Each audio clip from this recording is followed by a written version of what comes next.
दोस्तों, आज मैं आपके लिए एक ऐसा वाकया लेकर आई हूँ, एक माँ का जो अपने ही बेटे की मौत की वजह बन गई। आखिरकार इस माँ ने ऐसा कौन सा काम अंजाम दिया जिससे इसके बेटे की मौत हो गई। आप आखिरी तक इस वीडियो में हमारे साथ बने रहे। उम्मीद करती हूँ आपको ये वीडियो ज़रूर पसंद आएगी।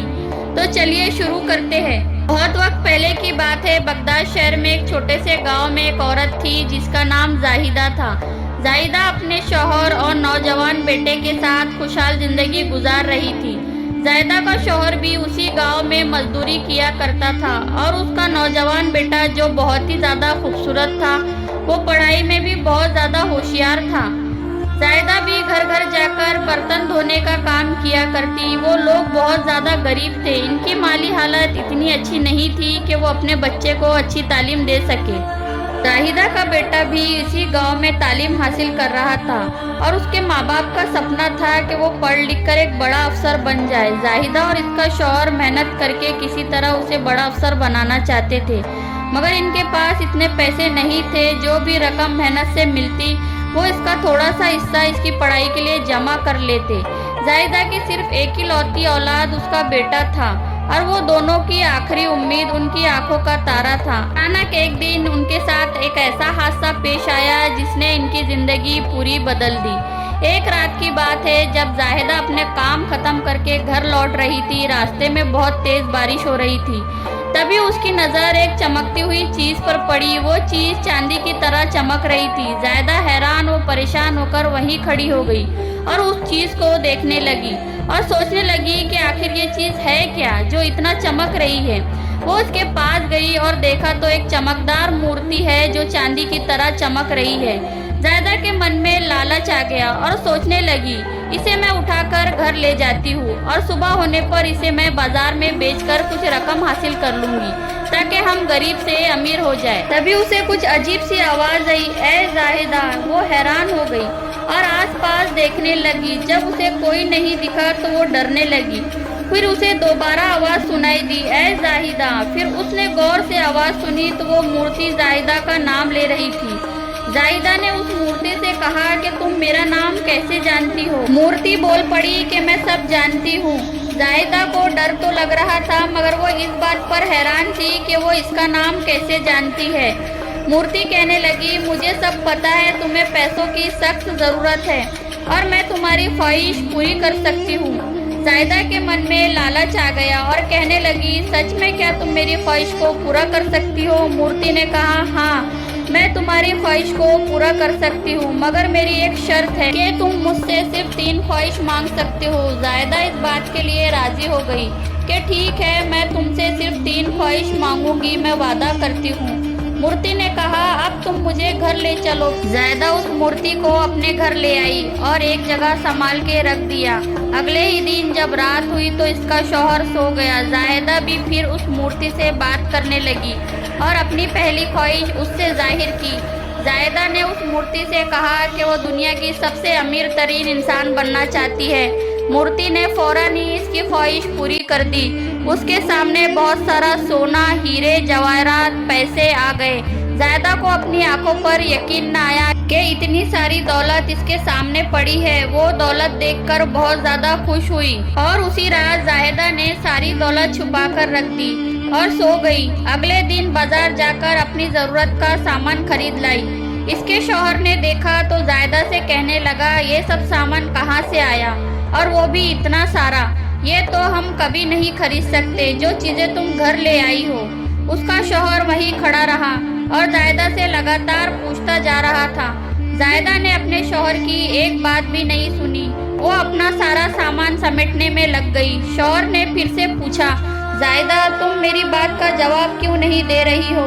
शौहर ने फिर से पूछा, तुम्हारे पास इतने पैसे कहाँ से आए जो तुमने इतना सारा सामान खरीद कर ले आई हो? जाहिदा ने कहा, तुम चुप रहो, और कहने लगी, ना तो मैंने किसी के घर चोरी की है और ना ही कहीं डाका डाला है।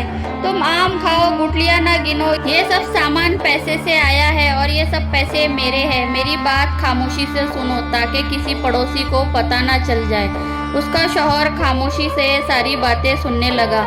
जायदा ने तमाम माजरा अपने शौहर से बयान कर दिया। शौहर भी जायदा की बातों में आ गया और जायदा की बातें सुनकर बहुत खुश हुआ।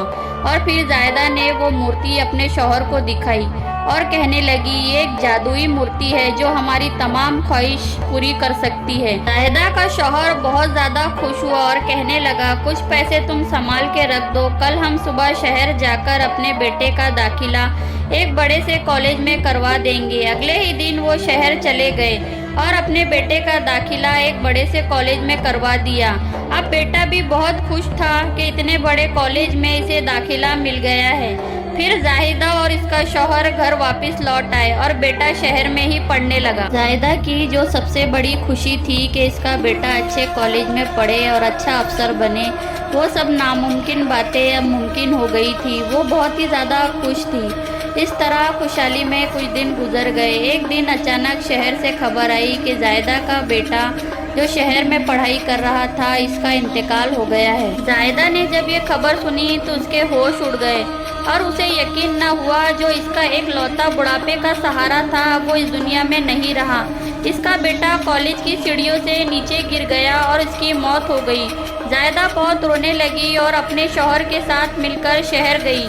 अपने बेटे को देखकर दोनों माँ बाप बहुत ज़्यादा रोने लगे और टूट से गए और वो अपने जवान बेटे को लेकर घर आ गए और फिर अगले दिन इसकी मिट्टी की। जायदा को अब तक यकीन न आया कि इसका बेटा इस दुनिया में नहीं रहा। बहुत रात हो चुकी थी, जायदा को नींद न आई। वो अपने बेटे की याद में रोती ही जा रही थी। अचानक पास रखी वही मूर्ति से एक रोशनी नुमाया हुई। उसने जायदा से फिर से बात की, जायदा क्या हुआ, तुम्हारा बेटा अब इस दुनिया में नहीं रहा। जायदा हैरान हो गई और सोच में पड़ गई और कहने लगी, ये सब बातें तुम्हें कैसे मालूम हुई? फिर मूर्ति ने कहा, मुझे सब पता है। जायदा हैरान और परेशान उस मूर्ति को देखे जा रही थी। वो अपने होश हवास में ना रही और रोकर मूर्ति से कहा, क्या तुम मेरी दूसरी ख्वाहिश पूरी कर सकती हो? मूर्ति ने कहा, हाँ, मैं तुम्हारी हर ख्वाहिश पूरी कर सकती हूँ। जायदा को अपने नौजवान बेटे को खोने का इतना सदमा हुआ कि वो उसके बगैर जीना ही नहीं चाहती थी। आखिरकार जायदा ने इस मूर्ति से अपनी दूसरी ख्वाहिश जाहिर की और कहा, क्या तुम मेरे बेटे को वापस ला सकती हो? मेरे बेटे को मेरे पास ले आओ, मैं उसके बिना जी नहीं सकती। मूर्ति ने कहा, हाँ, मैं तुम्हारे बेटे को वापस ला सकती हूँ। जायदा बहुत खुश हो गई और कहने लगी, जल्द से जल्द मेरी ये दूसरी ख्वाहिश पूरी कर दो। रात का वक्त था, किसी ने दरवाजे पर दस्तक दी। जायदा सोचने लगी, इतनी देर रात कौन आया है? जायदा ने दरवाज़ा खोला और देखा तो सामने उसका वही बेटा खड़ा है। जायदा उसे देखकर बहुत खुश हुई, मगर बेटे की इस हालत को देखकर उसे बहुत ताज्जुब हुआ। बेटा उसे कुछ कहे बिना अंदर चला गया। उसने जायदा से बात तक नहीं की। वो इसे लगातार वजह पूछती जा रही थी, आखिर उसे क्या हुआ है, वो घर आने के बाद खुश क्यों नहीं है। जायदा अपने बेटे से कहने लगी, बेटा मैं तेरे लिए खाना ले आती हूँ, तुझे भूख तो लगी होगी। जायदा इसके लिए खाना ले आई और अपने हाथों से उसे खाना खिलाने लगी, मगर उसके बेटे ने कुछ नहीं खाया। वो एक जिंदा लाश की तरह बैठा रहा। खाना वहीं ज़मीन पर पड़ा रहा। जायदा ने अपनी तरफ से बहुत कोशिश की कि वो कुछ खा ले या कुछ बात कर ले। जाहिदा के शौहर ने भी अपने बेटे से बात करने की कोशिश की, मगर वो भी नाकाम हुआ। दोनों को कुछ समझ न आया कि आखिर उनके बेटे के साथ ऐसा क्या हो रहा है। अब वो आम इंसानों की तरह नहीं था। इसका चेहरा बिल्कुल बदल चुका था, काला पड़ गया था। वो नौजवान जो बहुत खूबसूरत हुआ करता था, वो पहले जैसे बिल्कुल नहीं लग रहा था। इसकी आंखें सुर्ख पड़ गई थी, जैसे कि आंखों में खून भर आया हो। वो घर में एक जगह आके बैठ गया, मगर जायदा के बेटे ने कोई हरकत नहीं की, सिर्फ जिंदा लाश की तरह एक ही जगह बैठा रहा। इसकी आंखें सुर्ख हो गई। इसके माँ बाप को भी अब इससे खौफ होने लगा। उसके बेटे की सिर्फ धड़कन चल रही थी, इसका जिस्म काम नहीं कर रहा था।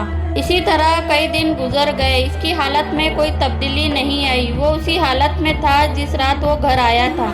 ना कुछ खाता और ना ही किसी से बात करता, बस खामोशी से एक जगह बैठा रहता, किसी से कुछ नहीं बोलता।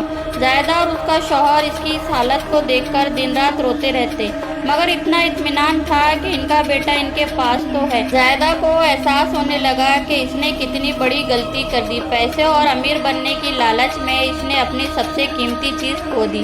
वो जब गरीब थी, जिंदगी गुजार रही थी, कम से कम इस बात का सुकून तो था इसका बेटा भी इसके पास था। सब खुशहाल थे। जायदा दिल से पछता रही थी, इसकी एक गलती ने इसका सब कुछ उजाड़ के रख दिया। जानामाज बिछाई और अल्लाह पाक से अपनी गलती की माफ़ी मांगी और तौबा करने लगी कि वो अब ऐसी गलती कभी नहीं करेंगी। जायदा और इसके शौहर दोनों को ये पछतावा था कि उन्होंने अपने बेटे को वापस बुलाकर इतनी बड़ी गलती की है। वो सिर्फ उन दोनों के लिए ही जिंदा था। आखिरकार दोनों ने एक फैसला लिया कि उस मूर्ति से तीसरी और आखिरी ख्वाहिश मांग लेते हैं। जब रात हुई तो जायदा ने उस मूर्ति से कहा कि तुम मेरी तीसरी ख्वाहिश पूरी कर सकती हो। मूर्ति ने कहा, हाँ, मैं तुम्हारी तीसरी ख्वाहिश पूरी कर सकती हूँ। मूर्ति ने कहा, जायदा तुम मुझे अपनी तीसरी ख्वाहिश बताओ, तुम क्या चाहती हो।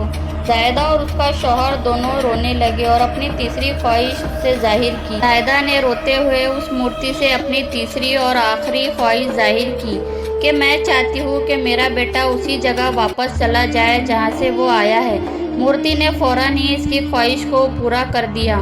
इसका बेटा फिर से मर गया और वो गायब हो गया। जायदा और इसका शौहर बहुत ज़्यादा रोने लगे, अल्लाह पाक से तौबा करने लगे कि इनसे जाने अनजाने में ही इतना बड़ा गुनाह हो गया।